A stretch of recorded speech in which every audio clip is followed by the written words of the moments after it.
주님 앞에 드리는 거니까 주께서 기뻐 받으시라 그렇게 생각됩니다.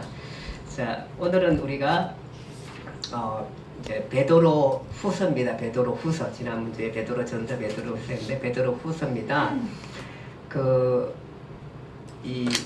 일단 전서나 후서는 대체적으로 이렇게 생각하시면 됩니다. 이제 베드로가 우리 교인들한테 이런 부탁을 하는구나 이런 생각하시면 되는데, 대체적으로 성도답게 경건하고 복되게 삶을 살아가라 그런 내용들이고요.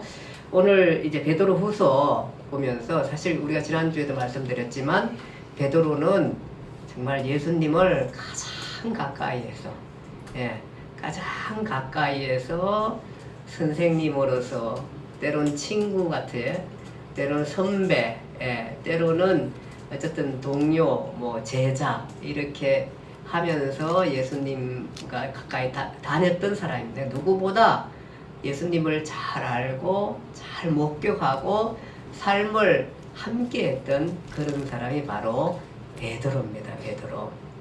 우리 베드로 사도는 또 예수님이 돌아가시건 후에서도 초대교회의 교회의 리더로서 복음을 전하며 성도들을 다독거리며 주께 돌아오기를 간절히 하면서 그렇게 삶을 살아간 사람이 베드로입니다. 이제 그 베드로 후서를 쓰면서 베드로는 자기의 죽음이 임박한 것을 알게 됩니다. 그래서 거기 베드로 후서에 보면은 1장 14절에 나도 나의 장막을 벗어날 것이 임박한 줄을 알미라, 이런 거 보면은 베드로 후서를 쓰면서 당시에 기독교인들에 대한 핍박이 너무 많았고, 이게 기독교인들 살기가 너무 어렵고 힘들고 핍박이 많았고, 또 본인은 교회의 리더잖아요. 리더에게는 반드시 가장 먼저 위험과 핍박과 죽음이 올 것을 이미 기다리고, 또 자기는 그렇게 예감했던 것을 알고 있습니다. 그래서 그 얘기를 하게 됩니다. 나도 나의 장막을 벗어날 것이 임박한 줄을 알미라, 그렇게 말합니다. 우리 이 말씀 좀 비슷하게 디모데가 죄송합니다. 바울이 디모데에게 쓴 편지에 가운데 바울도 자기가 죽음을 임박한 것을 디모데 후서 맨 마지막 바울의 편지를 쓰면서 했던 기록을 우리가 기억하잖아요. 전제와 같이 내가 벌써 부어지고 나의 떠날 시각이 가까웠도다. 전제라는 건 죽음을 얘기하는 거죠. 전체 드리는 제사 전제라 그러는데, 주로 이 동물 제사를 드릴 때에 포도주를 이렇게 부었는 것을 부어서 적셔놓는 전체를 그걸 전제라고 주로 그러는데, 그렇게 자기의 죽음을 예고하면서 이렇게 말하는 것입니다. 그러니까 베드로 역시 바울처럼 자기의 죽음을 예견하며 나의 장막을 벗어날 것이 임박한 줄을 알미라, 그렇게 말하고 있습니다.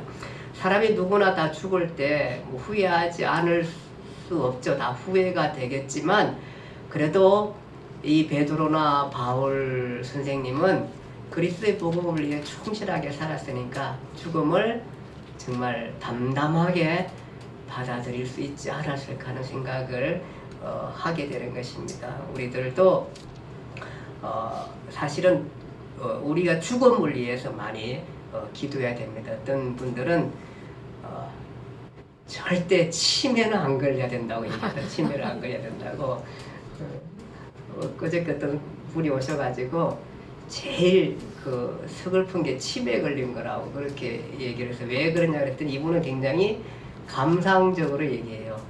추억을 다 잊어버린다는 게 얼마나 그게 불쌍하고 어려운 거냐. 그래서 나는 왜 치매 걸리면 벽에다가 막 칠하고 이럴까봐 걱정을 했는데, 그분은 대단히 감상적으로 그 얘기를 해서 어쨌든 그것도 굉장히 고통스럽구나 하는 생각을 합니다. 사실은 늙으면 추억으로 산다는데 추억 이런 것들 많이 생각나나요?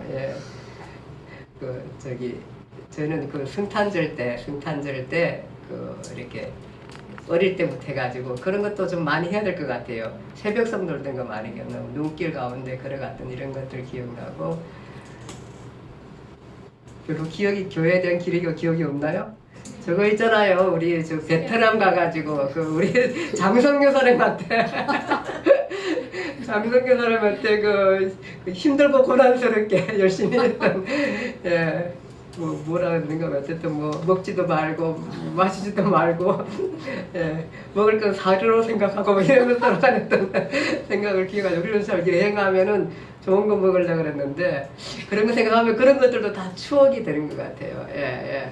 어쨌든 그런데 우리가 하나님 앞에 사실은 이렇게 정말로 물론 이 추억도 중요하지만 사실 우리가 일단은 주 앞에 충실하게 복음을 전하며 살아서 담대하게 서야겠다는 생각을 하게 되고요.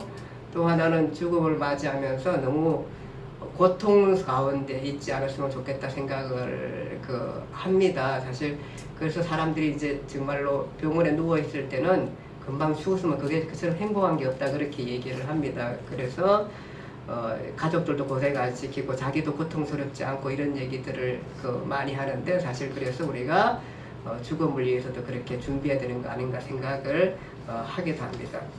그 다음 두 번째로는 바울이 이 땅 위에서 성도들에게 성화되기를 간절히 바라고 있는 것을 보게 됩니다. 그러면서 로마서 8장 6절에 바울이 얘기했던 그 성화를 말하듯이 베드로도 그렇게 말하게 됩니다. 육신의 생각은 사망이요 영의 생각은 생명과 평강이라 그렇게 말했는데 베드로가 그런 말씀을 하시면서 세상에 썩어질 것을 피하여 신성한 성품에 참여하라는 말씀하셨고 믿음의 덕의 지식을 지식의 절제를 절제의 인내를 인내의 경건을 경건의 형제 우애를 형제 우애에 사랑을 더하라고 얘기하면서 자신이 가지고 죽음을 예견하며 두고 있는 가운데 성도들에게 부탁하면서 이렇게 믿음의 덕을 쌓고 덕의 지식을 쌓고 지식의 절제를 하고 절제의 인내를 배우고 인내의 경건을 배우고 경건의 형제 우애를 배우고 형제 우애에 사랑을 더하라 그렇게 말씀하는 것을 우리가 보게 되는 것입니다. 사실 우리가 성도로서 오랜 삶을 살수록 사실 오랜 삶을 살면 우리는 어떻게 되냐 하면 굉장히 제도화되고 굳어지고 바리새인처럼 되고 이렇게 사람들이 되기가 굉장히 쉽습니다. 그리고 주로 큰 교회일수록 권위에 충만해가지고 굉장히 권위적인 사람이 되기가 쉽고 그런 사람이 되기가 굉장히 쉽습니다. 그런데 오히려 이 베드로는 믿음의 덕을 쌓고 덕의 지식을 쌓고 지식의 절제를 배우고 절제의 인내를 배우고 인내의 경건을 배우고 경건의 형제 우애를 배우고 형제 우애에 사랑을 더하라 그렇게 말씀하는 것을 보고 있습니다.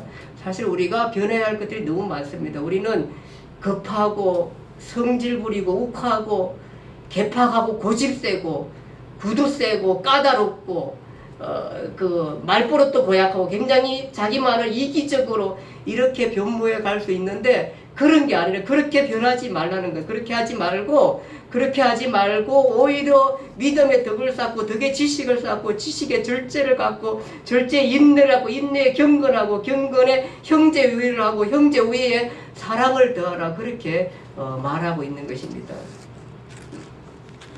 잘 싸운 사람 중에 보니까 노사연 부부께서 나오셔가지고 지난번에 보니까 제 인생 2막을 TV에서 시작한다고 하면서 거기서 말하기를 10계명을 이렇게 정해서 짜더는데 한 가지가 뭐냐면은 욱하지 말자. 그거에 훅하지 말자.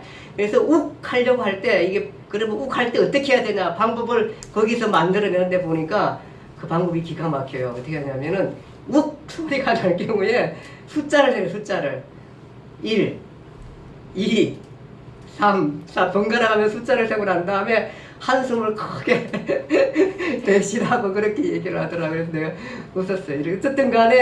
어쨌든 간에 좋은 것 같아. 인생 2막을 산다고 하면서 그동안 여러 번 욱하고 싸웠는데 어쨌든 이제는 좀 잘 살아보겠다는 생각을 갖고 그렇게 하는 거거든요. 근데 그게 사실은 그런 상처들이 너무 심하면 그런 생각도 하기 어려워요. 인생은 사실은 그다음부터는 사실은 포기돼요. 아예 포기되는 거거든요. 포기를 극복하고 어쨌든 그런 계획을 세운다는 굉장히 그래도 좀 괜찮게 어쨌든 생각이 들었어요. 어쨌든 그런 생각을 하더라고요. 사실 우리는 굉장히 우리의 삶들을 하나님 앞에 나아가는 그 길까지 우리는 삶을 계속 갖고 나가야 돼. 그것을 성경은 성화라 그랬습니다. 그리스도인들이 옛날보다도 점점점 더 굉장히 괜찮아져야 하는데, 사실은 교회에 오래 있고 또 교회에서 높은 지위를 차지하고 이러다 보면은 굉장히 바리새인적이고 지적질하는 사람이 되고 권위적인 사람이 되고 용납이 안 되는 사람이 되고 이런 개팍한 노인네가 되고 이렇게 돼갈 수 있다는 겁니다. 그렇기 때문에 그렇게 하지 말고 정말로 오히려 그럴수록 온유하고 약속을 지키고 넉넉한 마음을 갖고 여유를 갖고 삶을 가꾸고 누릴 수 있고 화합하고 상냥하고 나그네를 대접하고 가난한 자를 돌아볼 줄 알고 절제할 줄 아는 이런 사람으로 우리가 삶을 바꿔 가야 하지 않을까 하는 생각을 하게 되는 것입니다. 아마 바울이 이제 그 죽음을 맞이하면서 우리 교인들이, 우리 성도들이 이렇게 삶을 갖고 갈 수 있으면 좋겠다는 말을 그렇게 지금 편지로 쓰고 있는 것입니다. 물론 그 바울의 말들에 대한 그 전체적인 표현들을 내가 오늘날 적응해서 해보니까 사람은 좀 온유하고 좀 약속을 지키고 좀 넉넉한 마음을 갖고 여유를 갖고 삶을 꾸릴 줄 알고 화합하고 상냥하고 나그네 대접하고 가난한 자를 돌아볼 줄 알고 절제할 줄 알고, 그래서 삶과 마음을 같이 나눌 수 있는 사람이 되었으면 좋겠다는 그런 생각이 들었습니다. 사람은 성격은 안 변한다 그렇게 말하고 있습니다. 우리도 그것을 수없이 많이 느끼고 겪고 그렇게 있습니다. 근데 사실은 성격을 안 변한다는 그런 기독교인들은, 사실은 기독교인들은 그렇게 생각하면 안 돼요. 그것은 신화입니다. 사람들이 누가 만들어놓고 전체 변하지 않는 신화로 그것을 묶어놓고 있기 때문입니다. 사실은 사람은 성격이 변할 수 있습니다. 그것은 뭐냐면 개성을 변화시키라는 게 아닙니다. 개성은 어떤 의미에서 굉장히 그가 타고난 성격 가운데 굉장히 좋은 그 강점들을 갖고 있어요. 그 어떤 성격을 가졌든 간에 굉장히 좋은 강점들을 갖고 있는데 거기에다가 많은 것들이 덧붙여져 가지고 그것이 그 사람의 성격을 형성했는데, 사실은 강점만 가지고 있고 잘못된 개팍한 것들은 변할 수 있는 것들입니다. 그것을 변화시키면 그만큼 훌륭한 장점이 있는 성격도 또 없습니다. 사실은요. 우리는 완전하지 않습니다. 어떤 성격 같아도 안전하지 않습니다. 다만 자기가 가지고 있는 개팍한 그 성질 성격을 변화시키지 않으려고 하는 신화 속에 살기 때문에, 그것은 마치 못 변한다, 안 변한다고 자기를 그렇게 세뇌이고 자기 잘 주부를 하기 때문에 안 변하는 거지, 사실은 우리가 그 괜찮은 특성 성격 가운데 그걸 가지고 그 개성을 가지고 사실은 조금만 변하면 그것처럼 위대하고 훌륭한 사람이 없습니다. 그래서 각자 하나님은 그런 것들을 주셨기 때문에 우리는 그리스도 안에 그것을 변화시켜 가야 한다는 것입니다. 그것은 우리가 내가 너무 잘 알고 있고 내가 어떻게 변해야 되는 걸 너무 잘 알고 있습니다. 누구 지적질보다도 그런 변화가 우리들 가운데 있으면 좋겠다 이런 생각을 하게 되는 것입니다. 그 다음에 이제 보면서 재림을 기다리는 모습을 보게 됩니다. 베드로후서 1장 16절 21절에 보면 예수 그리스도의 능력과 강림하심을 너희에게 알게 한 것이 교모이 만든 이야기를 따른 것이 아니요 우리는 그의 위엄을 친히 본 자라. 예수 그리스도의 능력과 강림하심을 너희에게 알게 한 것, 능력과 강림, 사실은 지금 강림은 주님께서 아직 오시지 않은데 베드로는 지금 강림하심을 너에게 알게 한 것이 교모이 만든 이야기가 아니라는 것입니다. 이 베드로처럼 확실하게 주님에 대해서 아는 사람도 없습니다. 사실 그만큼 가까이 있었고 이분이 부인하면은 아마 많은 사람들이 그리스도를 부인할 수 있을 것입니다. 그만큼 가까이 다녔기 때문에 이분이 뭐라 그러냐 하면은 그리스도의 능력과 그의 강림하심을 너에게 알게 한 것이 사람들이 교모이 짜서 만든 이야기가 아니라는 것입니다. 이것은 내가 목격한 바로 그 삶이라 그렇게 말씀합니다. 그 뭘 얘기하냐면은 니는 내 사랑하는 아들이요 내 기뻐하는 자라 하실 때에 그가 하나님 아버지께 존귀한 영광을 받으셨다 그렇게 말씀하고 있어요. 이것은 사실은 그 마태복음 17장 1절에서 8절에 나오는 변화산에 대한 얘기를 하게 됩니다. 예수님께서 하루는 사실은 이제 그 십자가에 돌아가시기 전 그렇게 만남교주하는 때에 어느 한 곳에서 베드로와 요한과 야고보를 데리고 산에 올라가는데 갑자기 예수님께서 변화된 모습을 볼 때 모세와 엘리야 같이 나타나는 모습을 보게 됩니다. 그때에 그 희망한 찬란한 그리스도의 모습 가운데 정말 그 신적인 모습, 육체적인 신적인 모습 가운데 나타났었을 때에 너무너무 놀랍고 너무너무 귀하고 너무너무 그 영광 가운데 거하다 보니까 우리가 그냥 베드로 내려가지 말고 여기서 그냥 우리가 집 짓고 살았으면 좋겠다 그럴 때에 주께서 이는 내 기뻐하는 자요 내 아들이라고 얘기했던 그 음성을 본인이 직접 들었던 사람입니다. 그러다 보니까 그 얘기를 참 바로 이것이 뭐냐 하면은 주님이 오실 강림을 얘기하는 거다 그렇게 예표한 것을 말씀하고 있었고 그것은 교모의 사람들이 만든 얘기가 아니라 바로 베드로 자체가 내가 목격한 바로 그 일이다. 그렇게 얘기하면서 주의 강림에 대해서 기다릴 것을 그렇게 얘기하고 있는 것입니다. 저는 요즘 그 하늘이 너무 예뻐가지고, 아니, 부끄럼이 너무너무 예뻐요. 막 돌다 보면은, 내가 운동을 해야 돼. 운동을 하다가 내가 그렇게 감수성이 많은 사람인가? 요즘은 내가 그럴 정도로 그냥 내가 놀러 가서 찍는 게 아니에요. 운동하다가 이게 또 한 칸 하다가 또 찍고 이게 핸드폰이 잘못하면 꺼져요. 또 내가 성경 듣고 있다가 이게 성경 듣다가 이게 잘못하면 또 사진 찍으면 꺼져. 그래서 간에 내가 또 안 찍을 수는 없어. 발을 뭉쳐가지고 그래서 찍게 되는데 왜 그런지 아세요? 낮에나 밤에나 주님께서 구름 타고 오실까봐 제가 그 찬송이래. 그 찬송 우리 한번 하고 가죠. 이거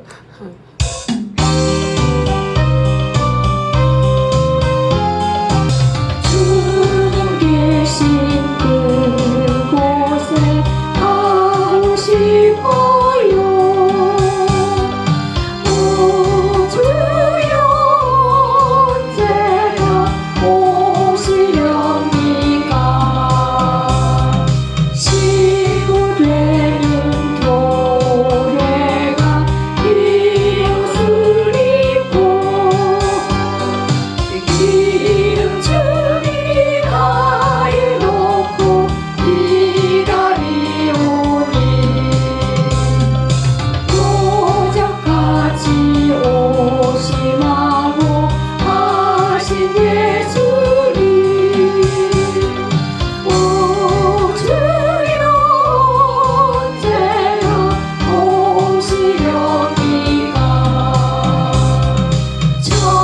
천년을 하루같이 기다린 주님 내가 고난당하는 것 볼 수 없어서 이 시간도 기다리고 계신데 주님 오 주여 이 시간에 오시옵소서.